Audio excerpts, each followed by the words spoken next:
আসসালামু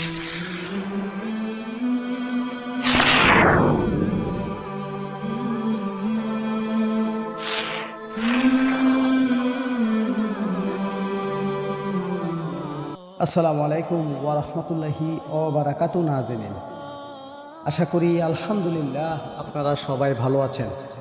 ইনশাল্লাহ আমিও ভালো আছি আপনাদের দোয়া এবং ভালোবাসায়। অনেক রিকোয়েস্ট আসছে একটি যে আমরা কিভাবে চোর ধরব। অনেক কিছু আমাদের ঘরে চুরি হয়, কিন্তু হয়তো কিছু মানুষকে আমরা সন্দেহ করি, থাকা অবস্থায় আমরা ধরতে পারি না।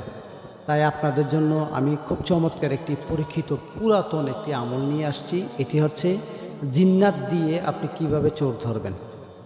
খুবই সহজ একটি আমল, যদি আপনি করতে পারেন তাহলে 3 দিনের মধ্যে সেই চোর আপনার কাছে এসে ধরা দিবে এবং আপনাকে গোপনে বলবে যে আমাকে মাফ করে দেন, সবার সামনে আমাকে শরম দিয়েন না, আপনার এই জিনিসগুলো আমি চুরি করেছি। তখন আপনারা কি করবেন, ওনাকে মানুষের সামনে অসম্মান না করে তাকে সুন্দর করে তাকে ছেড়ে দিবেন। এটা হচ্ছে আমলের নীতিমালা, ঠিক আছে? ও চুরি করেছে, ওর শাস্তি ও পাবে, আল্লাহ তাআলা ওনাকে দিবে।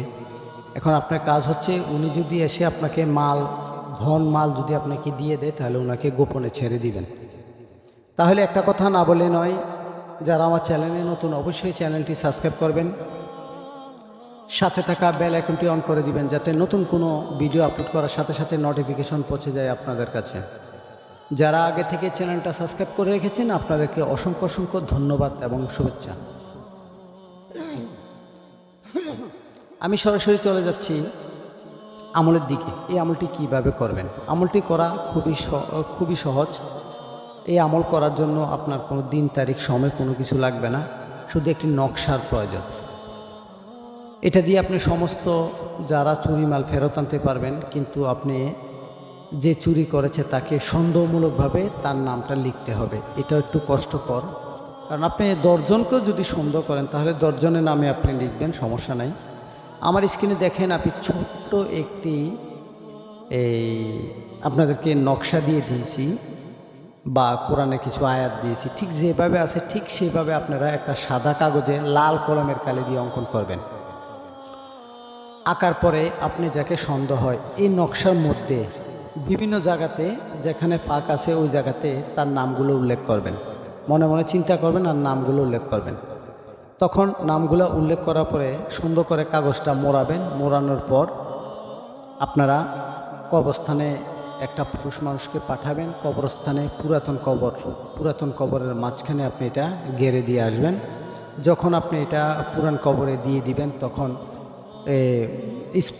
যখন পুরান কবরের মাটি যখন এই নকশাটাকে স্পর্শ করবে বা তাবিজটাকে স্পর্শ করবে, তখন সাথে সাথে এটার থেকে একটা জিন্নাত, মমিন জিন্নাত পয়দা হবে বা জন্মগ্রহণ করবে। এই নাম ধরে ধরে কে চুরি করছে তাকে গিয়ে ধরবে। একদম খুব পরীক্ষিত আমল, খুব চমৎকার একটি আমল। এই আমল দিয়ে অনেকেই উপকার হয়েছে, আপনারা ইনশাল্লাহ হবেন। ওই কবিরাজের কাছে যাওয়া লাগবে না যে আমার জিনিস হারিয়ে গেছে, আপনি আমাকে টাকা দেন।